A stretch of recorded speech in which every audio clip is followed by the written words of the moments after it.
우리에게 은혜 주시기를 원하시고 기뻐하시는 주님, 오늘도 찬양합니다. 말씀을 주옵소서. 은혜 받게 하시고 성령 충만한 시간 되게 하시고 말씀의 통치를 받는 자들이 되게 하옵소서. 예수님의 이름으로 기도하옵나이다. 아멘. 할렐루야. 여러분 사랑합니다. 사랑합니다. 낙심한 베드로에게 찾아오신 주님, 이런 제목으로 말씀을 함께 나누고 있습니다. 여러분, 우리가 언제 낙심이 되겠습니까? 내가 원하는 것이 잘 이루어지지 않을 때, 내가 계획한 대로 되지 않고 그와는 정반대의 상황이 벌어질 때 우리의 마음이 무너집니다. 제자들은 예수님에게서 인생 최고의 가치를 발견했습니다. 예수님에게서 내 인생의 전부를 발견했습니다. 그래서 내 인생 모두를 그분에게 걸었습니다. 내 인생 모두를 그분에게 투자했습니다. 처자식을 다 버렸습니다. 바다도 버렸고 그물도 버렸습니다. 그의 취미도 다 버렸습니다. 예수님에게 내 인생의 모든 것을 다 올인했습니다. 그분이 유대의 왕이 될 줄 알았습니다. 예수님이 혁명을 일으키셔서 예수 혁명 정부가 들어서게 되면 자기들은 꼭 한 자리씩 할 줄 알고 있었습니다. 그런데 예수님이 십자가에 못 박혀 죽으셨습니다. 그들이 생각해보지 않은 일입니다. 그들의 계획에 없는 일이 일어났습니다. 아니, 정반대의 상황이 펼쳐지게 됐습니다. 그들의 인생은 부도난 것입니다. 낙심될 수밖에 없지요. 이 낙심은 반드시 극복되어져야 합니다. 낙심은 우리의 꿈을 상실하게 만듭니다. 우리의 비전을 마비시킵니다. 그러므로 반드시 낙심을 극복하고 저와 여러분은 다시 회복되고 승리하는 승리의 주인공이 되기를 축복합니다. 자, 오늘 본문의 주인공은 베드로입니다. 베드로는 제자로 부름을 받은 후에 늘 주님과 함께 했습니다. 주님이 가시는 곳에는 늘 베드로가 있었습니다. 오병이어의 기적의 현장에 그가 있었고요. 풍랑을 잔잔케 하는 그 현장에 그가 있었고요. 사랑하는 세 명의 제자가 따로 가는 곳에 항상 베드로가 있었습니다. 변화산에 베드로가 있었고요. 겟세마네 동산에서 따로 기도하실 때도 베드로가 있었고요. 예수님이 물 위로 걸어오시는 모습을 보고 저도 물 위를 걸어가게 해주옵소서 라고 간청을 했을 때 예수님이 12명의 제자 가운데 유일하게 물 위를 걸어온 사람입니다. 그는 수제자로 자부했습니다. 내가 1등 제자라고 생각했습니다. 예수님께서 너희가 다 나를 버릴 것이다 라고 말씀을 했을 때 베드로는 아닙니다. 저는 절대로 주님을 버리지 않겠습니다 라고 큰 소리를 쳤던 사람이었습니다. 다른 사람들은 다 주님을 떠나고 주님을 버리고 도망칠지라도 저는 죽으면 죽을지언정 절대로 주님을 부인하지 않습니다. 주님을 떠나지 않습니다 라고 말했습니다. 그때 그의 말은 진심이었습니다. 주님과 했던 3년의 삶은 그에게 큰 만족을 주었습니다. 행복했습니다. 기적이 일어났습니다. 역사가 일어났습니다. 수많은 사람들이 주님께로 모여들기 시작했습니다. 주님과 함께하는 것이 어찌 그리 행복하고 기쁜지 이루 말할 수가 없었습니다. 그럴 줄 알았습니다. 평생 주님과 함께 할 것이라고 생각했습니다. 하지만 그는 십자가에서 예수님을 모른다고 부인했고 저주하면서 맹세까지 하면서 그것도 3번씩이나 예수님을 모른다고 배반했습니다. 그의 호언이, 그의 장담이 통할 줄 알았습니다. 그러나 닭 울음소리와 함께 예수님의 말씀이 생각났습니다. 내가 닭이 2번 울기 전에 3번 나를 부인하리라 하는 말씀이 생각나서 그는 밖으로 나가서 통곡하며 눈물을 흘리게 됐습니다. 베드로는 그 이후 자신의 삶을 돌아보니 말한 대로 된 게 없습니다. 생각한 대로 된 것이 없었습니다. 그의 결심이, 그의 각오가, 그의 후원이 하나도 지켜질 수가 없었습니다. 자신감을 잃었습니다. 자신을 돌아보면서 자신에 대한 대단한 실망감을 갖게 됐습니다.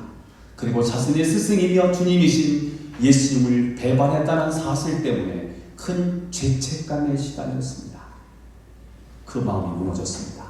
낙심으로 이어졌습니다. 베드로는 예수님의 부활 소식을 들었고요. 부활 소식은 그에게 큰 기쁨을 주기에 충분했을 텐데, 그리고 예수님의 부활을 2번씩이나 목격했음에도 불구하고 자꾸만 예수님의 배반만 생각났습니다. 그 기억이 자꾸 그의 마음을 괴롭혔습니다. 예수님께서 자신을 얼마나 가증하게 여길까 하는 생각을 하게 되니까 주님의 얼굴을 볼 수가 없게 됐습니다. 그래놓고도 네가 제자냐? 이렇게 문책할 것만 같습니다. 예수님을 만나면 네가 그렇게 하고도 내가 제자냐라고 주님이 책망하실 것만 같습니다. 무슨 낯으로 예수님을 뵐 수 있나?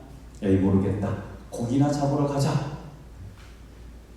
이렇게 다른 제자들에게 말을 했을 때 너도 나도 우리도 고기를 잡으러 가겠소. 그래서 그들은 무너진 마음을 가지고, 낙심한 마음을 가지고 갈릴리 바다, 티베리아 바닷가로 옛 생각으로 돌아가게 됐습니다.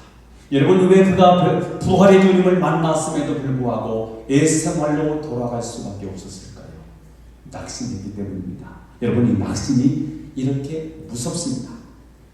하나님의 은혜가 아무리 폭포수같이 흘러넘쳐도 전혀 은혜를 느낄 수 없게 만드는 것이 바로 이 낙심입니다. 은혜를 가로막는 영적인 장애물이 있다면 그건 역시 낙심입니다. 여러분, 이 세상에서 우리에게 가장 위협을 주는 질병이 있다면 무엇이겠습니까? 암, 무섭습니다. 뇌경련, 뇌출혈, 정말 무섭습니다. 심근경색, 심장마비, 무서운 병들입니다. 그러나 그보다 더 무서운 병은 죽음에 이르는 병입니다. 그것을 키워키고로는 낙심, 절망이라고 말했습니다. 여러분, 이 낙심이 하나의 질환과 똑같습니다. 낙심은 보편적입니다.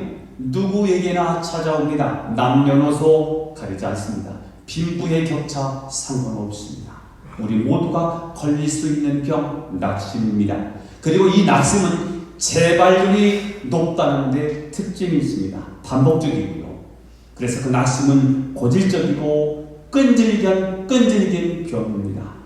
요즘 코로나 바이러스로 우리가 참 고생을 많이 하는데요. 코로나 바이러스가 무서운 게 뭐예요? 전염률이 높다는 것이고요. 그 다음에 병에 걸리면 죽을 수 있다는 사실 때문에 무섭지 않습니까? 그런데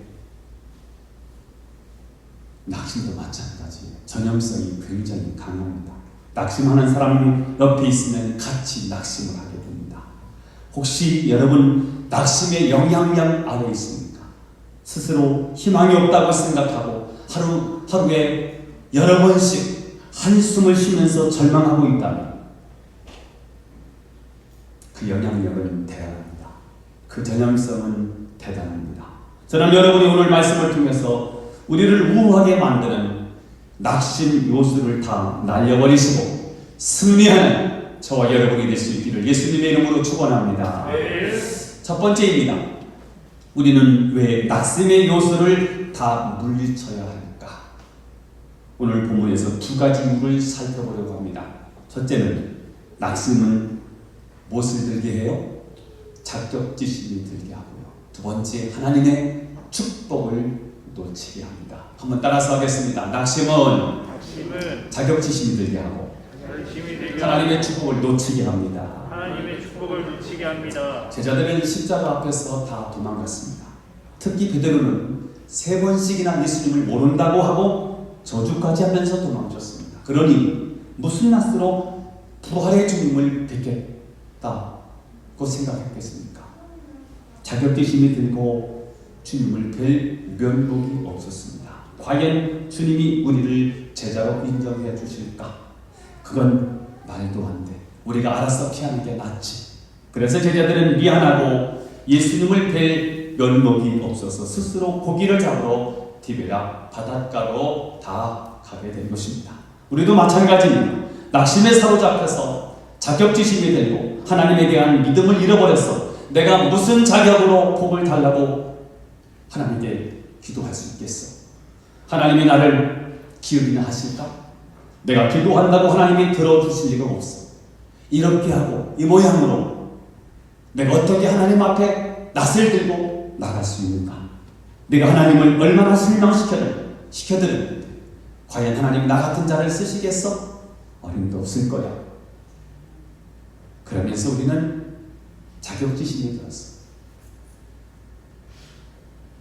하나님 앞에 다가서지 못하는 사람들이 많이 있습니다.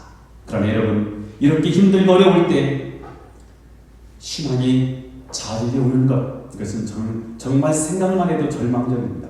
저는 여러분이 이 좌절을, 절망을, 낙심을 극복할 수 있기를 축복합니다. 내가 아무리 어려워도 하나님은 나를 사랑하실 거야, 나를 축복하실 거야 라고 믿어지면 여러분, 어려움은 절대 어려움이 아닙니다. 물론 우리도 때로는 하나님 앞에 설 면목이 없어서 축복이 믿어지지 않고 기도할 용기도 잃어버릴 때가 있습니다. 그러나 아무리 죄를 짓고 실패한다 할지라도 결국 우리가 다시 일어나기를 우리 주님이 원하신다는 사실을 믿으시길 축복합니다. 한번 따라서겠습니다. 하나님의 축복은 수전 때문이 아니라 신분 때문에 주어진다. 우리가 뭘 잘해서 하나님 우리를 축복하는 게 아니에요. 인격이 훌륭해서 하나님 우리를 축복하는 게 아니에요. 우리가 자녀이기 때문에, 하나님의 자녀이기 때문에 축복하는 것입니다. 내 자식이 뭘 특별하게 잘해서 아들이 달라고 하는 등록금 내가 잘해서 주는 게 아니에요. 자녀이기 때문에 주는 거예요. 이 사실을 저는 여러분이 믿으시길 축복해요. 자, 두 번째, 낙심에 빠지면 하나님의 말씀은 안 들려요. 마귀가 뭐 하는 소리만 들려요? 참소하는 소리만 들려요. 부활하신 예수님께서는 베드로에게 오셔서 한마디도 책망하지 않으셨습니다. 오히려 예수님이 오셔서 평안하뇨 이렇게 부르셨어요. 이 말은 평안할지어다 하는 말이고요. 이미 너의 죄를 용서하셨다는 말입니다. 자, 그런데 낙심한 베드로는 그 용서의 말씀이 하나도 들리지를 않습니다. 낙심은 한쪽만 보게 되고요. 낙심한 마음은요, 한쪽 소리만 듣게 됩니다. 그래서 베드로는 자기 식으로만 예수님을 생각했습니다. 예수님도 나에 대해서 실망했을 거야. 예수님도 나를 포기했을 거야. 나에게 아마 관심이 없을 거야. 그러나 여러분, 이것은 성경에 근거하지 않은 생각입니다. 이것은 다 마귀의 소리입니다. 성경은 예수님께서 모든 죄를 다 용서하신다. 우리를 결코 버리지 아니하신다. 여전히 우리를 사랑하신다. 나와 함께 하신다. 이렇게 말씀하시는 줄로 믿습니다. 많은 젊은이들이 자기 한계와 실패를 깨달았을 때 갈릴리행을 택합니다. 디비레로 뛰쳐나갑니다. 돌아가자. 그리고 사표 쓰고 두문 물출하고 숨어버립니다. 이런 상태에서는 결코 어떤 일을 해도 제대로 되지 않습니다. 업으로 돌아가는 베드로는 밤새 고기 한 마리 잡지 못했습니다. 여기서 우리가 알아야 되는 것은 낙심의 배후에는 누가 역사한다는 거예요? 마귀가 역사한다는 사실이에요. 마귀는 죄를 계속 들춰낼 거예요. 네 꼬라지를 봐라. 그러고도 네가 어떻게 하나님의 축복을 받겠느냐? 네가 그렇게 하고도 네가 하나님의 자녀냐? 너는 하나님의 자녀가 아니다. 그러므로 너는 축복받을 자격이 없다. 너는 그 사역을 감당할 자격이 없다. 그러면서 우리를 자꾸 참소하고 정죄합니다. 고발합니다. 그래서 우리를 낙심하게 합니다. 마음을 무너뜨립니다. 낙심에 빠지면 담대함이 사라집니다. 그래서 하나님의 살아계심과 그분의 사랑, 그분의 능력, 그분의 축복에 대해서 그렇게 많이 듣고도 마음이 다 쓸쓸해지고요, 외롭고요. 뭔가 하려고 하는데 자신감이 사라지는 거예요. 간증의 주인공은 저기 있고 은혜 받은 사람도 저기 있는데 나는 아니다라고 생각합니다. 여러분, 이 분위기에서 아무것도 이루어지지 않기 때문에 저는 이 낭망의 분위기, 낙심의 분위기에서 벗어날 수 있기를 축복합니다. 낙심은 영적으로 마귀에게 사로잡히는 상태를 말합니다. 예수님이 실패라고 말씀하지 않았는데 누가 실패라고 선언합니까? 여러분, 실패와 좌절 속에서 절대로 뒷걸음질 치지 마시고 앞으로 전진하시기를 축복합니다. 이렇게 기도했으면 좋겠어요. 주님, 내 마음대로 하려고 하는 이 마음을 물리쳐 주옵소서. 나를 낭만케 하고 우울케 하는 모든 어둠의 세력들을 예수님의 이름으로 물리쳐 주옵소서. 떠나갈지어다. 이렇게 여러분 낙심을 물리치기를 예수님의 이름으로 축원합니다. 자, 두 번째예요. 마지막 얘기예요. 예수님께서 낙심한 베드로에게 찾아오셨어요. 이게 복음이에요. 예수님이 전부였거든요. 예수님이 내 인생의 모든 것이었어요. 예수님 한 분이면 모든 것이 다 해결된다고 믿었어요. 근데 그분이 사라진 거예요. 그분이 십자가에 못 박혀 죽으신 거예요. 그분이 살아계시대요. 그분이 부활했다는 거예요. 알아요. 주님이 사명자라고 말씀하셨어요.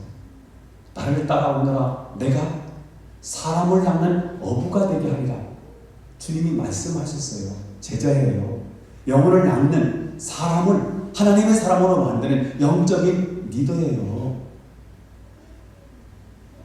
베드로는 사명이 느껴졌을 거예요. 감당할 능력이 없는 거예요. 왜요? 마음이 무너져서. 무너진 마음, 낙심한 베드로에게 주님이 찾아오신 거예요. 능력의 주님이 찾아오신 거예요. 창조주 하나님이 다시 찾아오신 거예요. 이게 복음이에요. 저는 인생을 살면서 수많은 아픔, 어려움, 고통을 겪고 있는 저와 여러분에게 주님이 찾아오시기를 축복합니다. 이게 복음이에요. 우리 힘으로 아무것도 해결할 수 없어요. 우리 힘으로 할 수 있는 일이 아무것도 없는 거예요. 주님이 우리 인생에 개입하셔야 되는 거예요. 십자가는 예수님이 우리 인생에 더하게 해주신다는 뜻이에요. 우리는 연약한데 주님이 우리 인생에 더하게 하시면 우리 인생은 주님의 능력이 되는 거예요. 이게 복음이에요. 낭망했어요. 뭔가 해야 되는데 해야 된다는 막연한 생각도 있고 비전도 있는데 그 일을 감당할 에너지가 없는 거예요. 왜요? 무너졌기 때문에. 낙심이에요. 절망이에요. 좌절이에요. 할 수 있는 능력이 내 안에 다 소진됐어요. 탈진한 상태예요. 해야 되는데 막연해요. 꿈은 있는데 일어나야 되겠는데 일어날 힘이 없는 거예요. 이런 인생의 주님이 필요합니다. 그런 인생을 찾아서 오늘 예수님이 베드로에게 찾아가 주셨습니다. 이게 복음이에요. 찾아가신 이유가 뭐예요? 낙심을 뭐하고요? 낙심을 치료하고 회복시키기 위해서. 믿으시기를 축복합니다.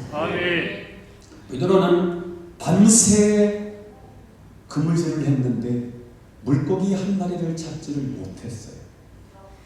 주님 없는 것도 허탈함인데 주님 없는 그 자체가 낭망인데 그날따라 물고기가 잡히지도 않는 거예요.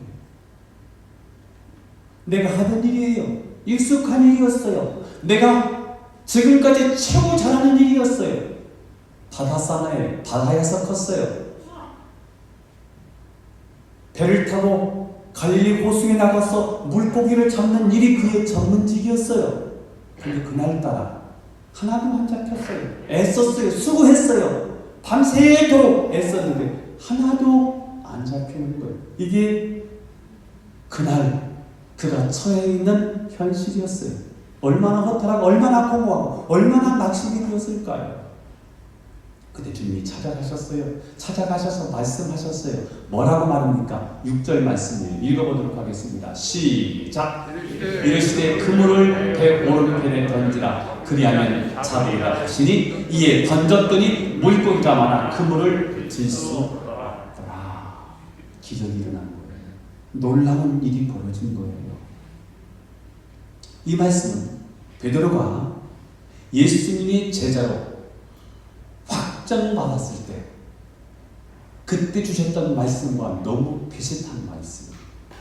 누가복음 5장을 보면 베드로가 제자로 확정을 받는 장면이 기록되거든요.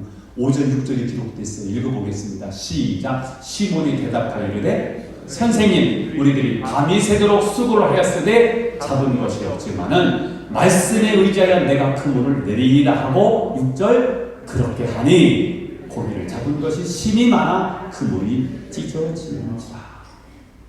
자, 누가복음 5장과 오늘 요한복음 21장의 사건은 비슷한 사건인데 동일한 사건이에요, 아니에요? 동일한 사건은 아니에요. 예수님이 제자로 부름을 받고 너는 내 제자다 라고 확정할 때 누가복음 5장에 주셨던 메시지이고요. 오늘 요한복음 21장은 예수님이 부활하신 다음에 실패와 패배주의에 빠져서 갈릴리 바다에서 고기를 잡고 있는 그 현장에 주님이 찾아가셔서 주셨던 메시지이거든요. 그러니까 한 3년 정도 차이가 나는, 시점으로 말하면 3년 정도 차이가 나는 거예요. 자, 그런데 오늘 이 비슷한 사건을 통해서 다른 점이 발견돼요. 뭐가 다를까요? 누가복음 5장에는 고기를 엄청나게 많이 잡았는데 그물이 찢어졌어요, 안 찢어졌어요? 누가복음 5장에 찢어졌어요, 안 찢어졌어요? 찢어졌어요.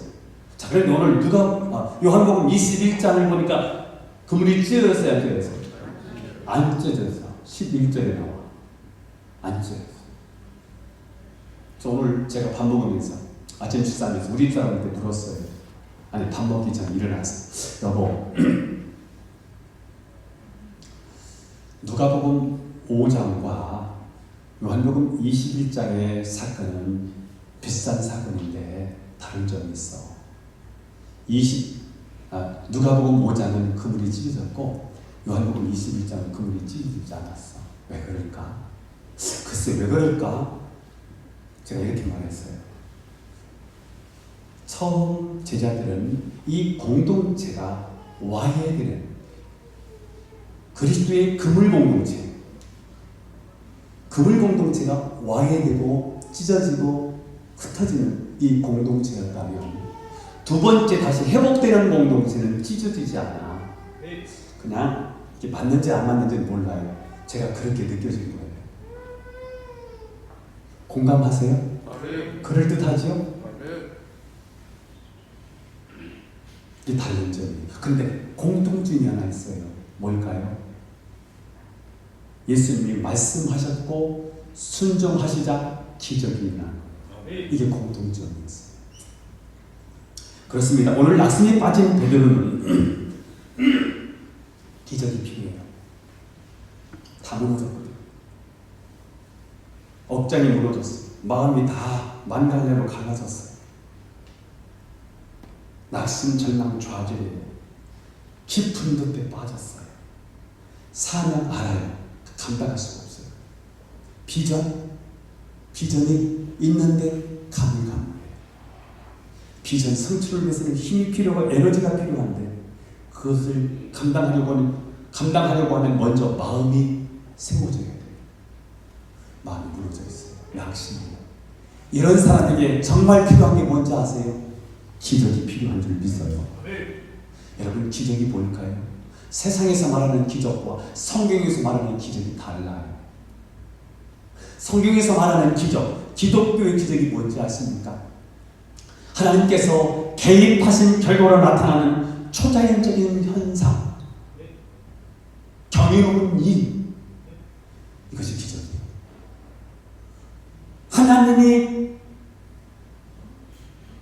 개입하지 않았다면 도저히 일어날 수 없는 일이 벌어졌어요. 이게 기적이라고요. 속임수가 아니에요. 마술이 아니에요. 놀라운 경이로운 일이 일어났는데 그 내 힘이 아니었어요. 하나님의 개입하심으로 나타나는 놀라운 경이로운 사건인 거예요. 이게 기적이에요. 여러분, 우리 생에 마음이 무너졌을 때 기적이 필요합니다. 기적이 무엇이냐고요? 하나님의 도우심으로, 하나님의 역사하심으로, 하나님의 기적, 하나님의 개입함으로 나타나는 경이로운 사건, 그런 일들이 저는 여러분의 생에 일어나기를 바랍니다. 무엇으로도 이 무너진 이 마음을요, 낙심한 이 마음을요, 이렇게 세울 수가 없습니다. 하나님이 내 인생에 개입해 주셔야 합니다. 하나님의 인생에 오셔서 우리 무너진 마음을 일으켜 주시려고 하면 기적이 필요합니다. 이 기적은 우리의 힘이 아닙니다. 전적으로 하나님이 행하셨을 일, 하나님의 도우시지 않으면 이루어질 수 없는 일이 내 삶의 현장에 나타났습니다. 저는 여러분의 생애 가운데 이 기적이 일어나기를 바랍니다. 기적은 홍해가 갈라지는 것만 기적이 아닙니다. 나만 아는 기적이 굉장히 많습니다. 나만 아는 기적 공감하시지요? 말로 표현하지 못했지만 내 속으로 내 삶 속에 말로 표현할 수 없는 수많은 일들이 기도 속에서 응답되었던 기적들이 있습니다. 그 기적들이 있을 때 무너졌던 마음들이 일어나게 될 줄로 믿습니다. 저는 여러분 모두에게 무너진 마음들이 다시 한번 회복되기를 축복합니다. 예수 그리스도 이름으로 명하노니 여러분의 무너진 마음들이 치료될지어다. 이게 필요한 거예요.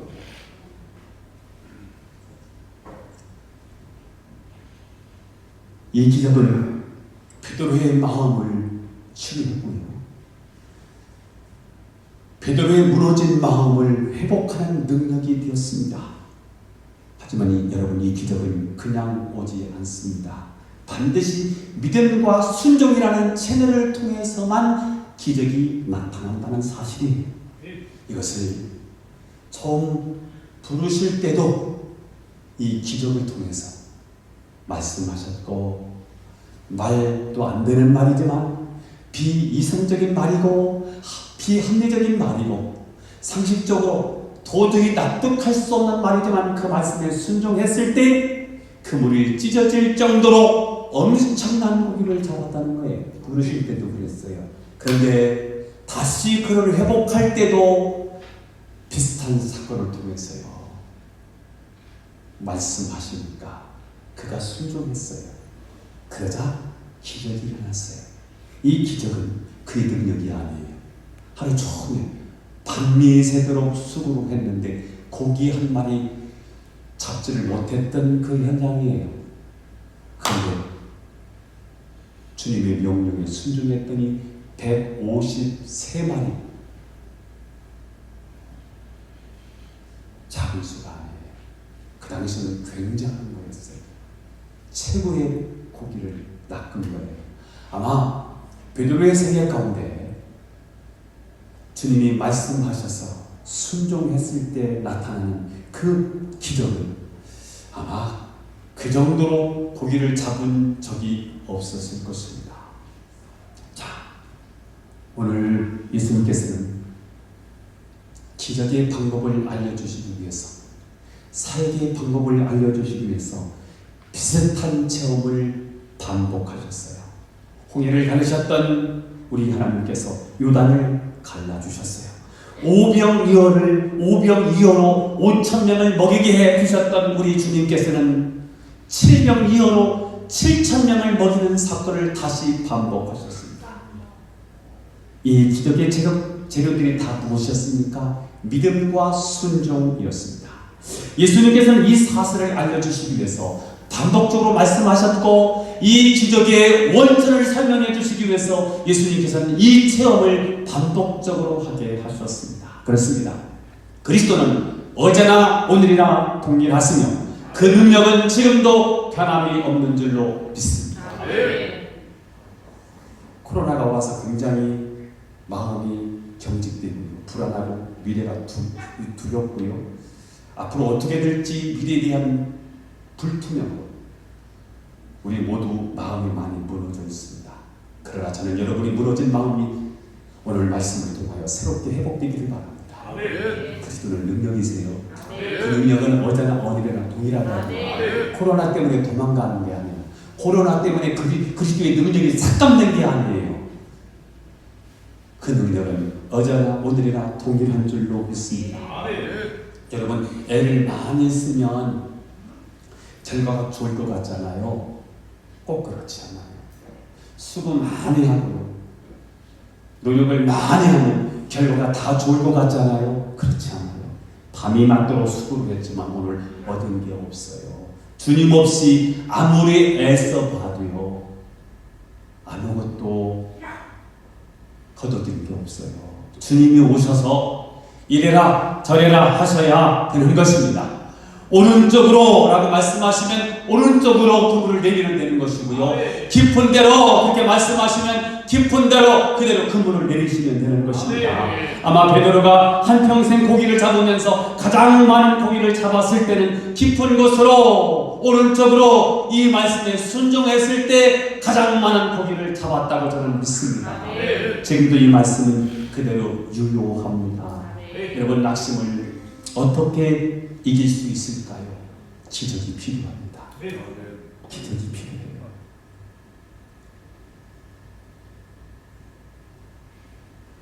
반드시 기적이 필요해요. 기적이 마음으로 안아지거든요. 기도 응답이요. 여러분, 기도하셔야 됩니다. 그리고 기도 응답을 옮겨주셔야 됩니다. 기도는 누가 하는지 아십니까? 응답받은 사람이 하는 거예요. 문제가 있잖아요. 기도를 모르는 사람, 기도의 비밀을 모르는 사람들은 문제가 있다고 기도하지 않아요. 그러나 기도 응답의 경험이 있는 사람은요, 문제가 있을 때 기도 속으로 들어와요. 그리고 이 문제를 기도로 공략해요. 그리고 응답을 받고 기쁨을 누려요. 기도하기 전에는 문제였어요. 기도하기 전에는 마음이 무너져 있었어요. 기도했어요. 하나님이 함께 하시는 게 느껴져요. 기도 속에서 기도를 누리게 돼요. 하나님의 임재가 느껴져요. 내 기도를 하나님이 들으신다고 믿어지기 시작해요. 기도가 힘을 얻기 시작해요. 깊이 묵상하다 보면 하나님이 내 속에 들어와 계시다는 사실을 느껴지고요. 그분이 내 귀에 마음속에 속삭이는 음성이 들려지기 시작해요. 마음이 평안이 와요. 모든 지각에 뛰어나신 하나님의 평강이 너희 마음과 생각을 지키시는데 첫 번째 응답이에요. 그리고 하나님은 능력이 되시기 때문에 우리의 환경도 우리의 삶의 현장도 바꾸실 수 있어요. 그 응답이 여러분에게 있기를 축복해요. 그래야 불안이, 절망이, 좌절이, 낙심이 사라지는 거예요. 저는 여러분에게 기적이 있기를 바라요. 기적은 그냥 오지 않는다고요. 말씀을 믿고 순종할 때입니다. 따라서 우리는 하나님의 전능하심을 믿고 순종하는 기적의 삶을 살 것인지, 아니면 낭만과 두려움으로 평생을 살 것인지를 양자택일을 하셔야 합니다. 저는 여러분이 부담스러운 명령에 순종함으로 기적을 체험하시길 바랍니다. 아멘이십니까? 아멘. 주의 말씀 의지하여 믿음으로 금을 던져 믿는 자에게 능치 못함 없네. 도전하셔야 됩니다. 믿음으로 도전하셔야 됩니다. 아멘. 그물을 던지지 않으면 기적이 일어나지 않아요. 던진다고 되겠습니까? 해봤는데 안 됐는데 던진다고 되겠습니까? 주님의 말씀을 믿고요. 그리고 그 말씀에 순종하실 때 기적이 일어나요. 기적이 일어나야 낭만이 사라져. 낙심이 해결돼. 그래야 일어나서 진짜 제자가 될 수 있고요. 삶을 감당할 수가 있습니다. 제가 대학 다니면서 읽었던 책이 아직도 기억이 생생하고요. 큰 감동이 되기 때문인데요. 루마니아 리차드 범브란트 목사님 이야기예요. 그분이 쓰신 책이었어요. 간증집이었어요. 1948년 루마니아 비밀경제에 의해서 투옥돼서 20년 동안 감옥에서 삽니다.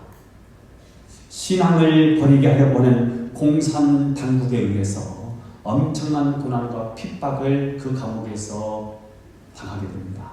그가 감옥에 갇힌 지 수년 동안 한 번도 면회를 허락하지를 않았어요. 근데 어느 날 가족 면회를 허락할 테니 각 가정에 엽서를 보내라는 거예요. 그래서 엽서를 보냈어요. 드디어 면회하는 날이 다가왔습니다. 가족을 만날 생각을 하니 너무너무 기뻤습니다. 그런데 다른 사람들은 다 면회를 오는데 바로 이 덤블랜드 목사님에게만 아무도 면회를 오는 사람은 없었습니다. 자신의 엽서가 아내의 손에 들어가지 못했다는 사실을 알지 못하는 이 덤블랜드 목사님은 감옥에 그저 혼자 남아 있었습니다. 그런데 방송에서 아무도 너를 사랑하지 않는다. 이제는 아무도 너를 사랑하지 않는다라는 방송 음성이 들렸습니다. 그 방송 소리를 듣는데 자기도 모르게 눈물이 막막 쏟아지고요. 그리고 나중에는 흐느껴서 눈물을 흘렸다는 것입니다. 사랑하는 가족들을 만날 수 있다는 생각에 들 때 있다가 막상 그날 아무도 찾아오지 않자 더 이상 가족들도 내게 관심이 없구나 라는 생각을 하니 너무너무 낙심이 되고 가슴이 무너졌습니다. 다음날 동료들이 돌아왔습니다. 아내 만난 이야기, 자식들 만난 이야기들을 했습니다. 그리고는 덤블랜드 목사님을 향해서 비난하기 시작했습니다. 더러운 말로 도저히 들을 수 없는 그런 말로 비난한 거였습니다. 그때 방송에서 이런 음성이 들렸습니다. 하나님은 죽었다. 하나님은 안 계신다. 그런데 덤블랜드 목사님 자신이 자기가 다 무너지고 나니까, 마음도 무너지고 나니까 그 사실이 믿어지더라는 거예요. 하나님 죽으셨구나. 하나님 더 이상은 하나님 역사하지 않는구나. 그래서 불평하기 시작했습니다. 하나님을 향해서 하나님, 내가 여기 왜 왔는데요? 내가 하나님 믿는 것 때문에 내가 감옥에 갇히지 않았습니까? 내가 지금까지 어떻게 믿음을 지켰는데 하나님 왜 만나실 수 있습니까? 하나님이 여기에 침묵하실 수 있습니까? 하나님을 향해서 막 원망과 불평이 쏟아져 나왔어요. 그때 그 순간 덤블랜드 목사님에게 성경에 나오는 배교의 때가 이를 것이라는 말씀이 생각났습니다. 그리고 예수님께서 무덤에 묻히셨을 때 무덤에 찾아갔던 여인들이 생각났습니다. 예수님에게 모든 것을 내버렸던 여인들, 그분이 메시아일 거라고 생각했던 그들, 그런데 예수님이 십자가에 못 박혀 죽으셨거든요.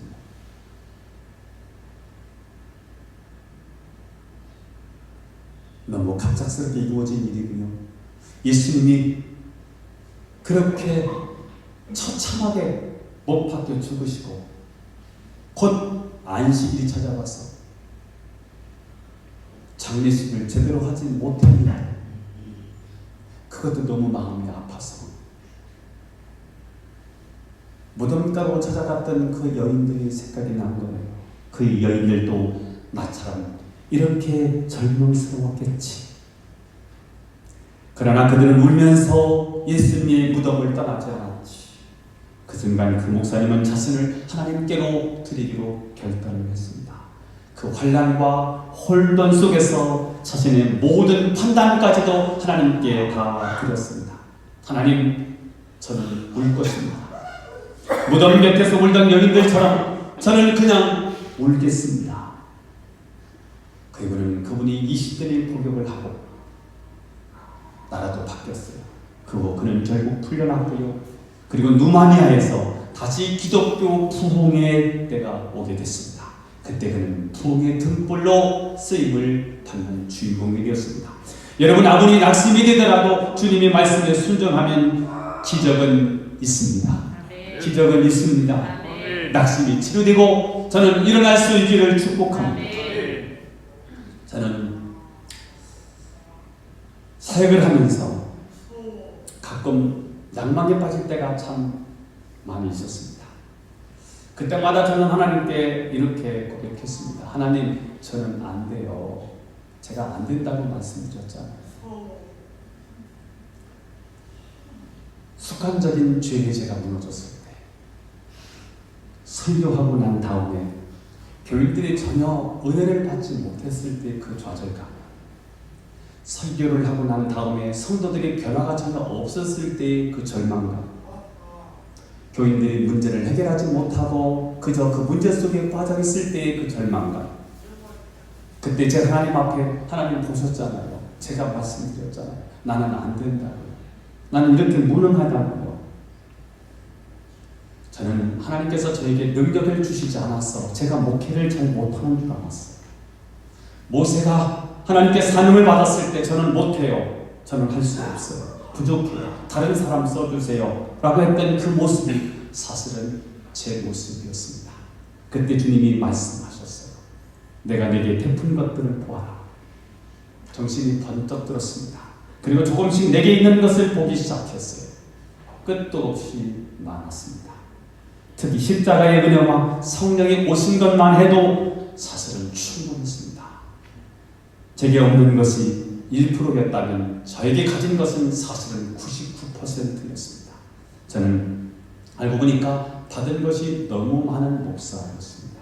저는 그때부터 낙심할 때마다 십자가를 붙듭니다. 그때마다 주님은 언제나 저를 만져주셨고 위로해 주셨고 저에게 새로운 힘을 주셨습니다. 여러분 낙심될 때마다 저는 여러분이 십자가를 붙들게 되기를 바랍니다. 말씀에 순종하실 수 있기를 바랍니다. 힘들수록 더 주님을 의지할 수 있기를 바랍니다. 그러면 하나님의 만져주심을 경험하실 것입니다. 하나님의 터치를 여러분이 경험하실 것입니다. 복음 선교가 생각이 났습니다.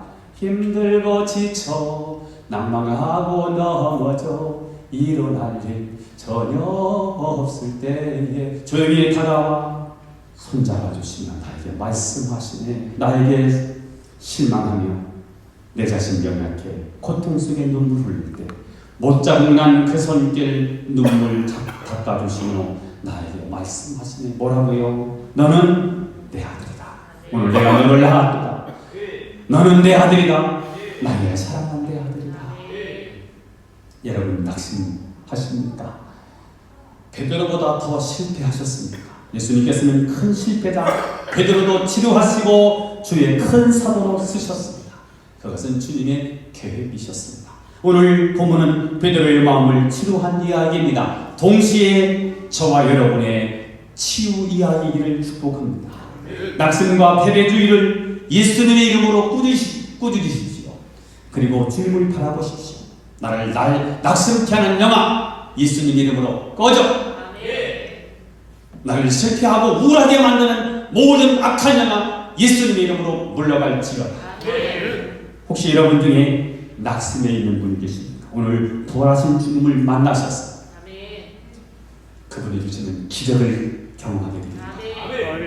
치유되고 회복되는 역사가 있기를 예수님의 이름으로 축원합니다. 기도하겠습니다. 하나님 아버지, 오늘도 우리에게 베드로에게 주신 말씀을 통하여 우리에게 귀한 은혜의 말씀을 주시니 감사합니다. 낙심한 자들에게 주님 찾아오셔서 힘이 되어주시고 능력이 되어주시고 낙심을 치료해 주시고 회복시켜 주옵소서. 예수님의 이름으로 기도하옵나이다. 아멘.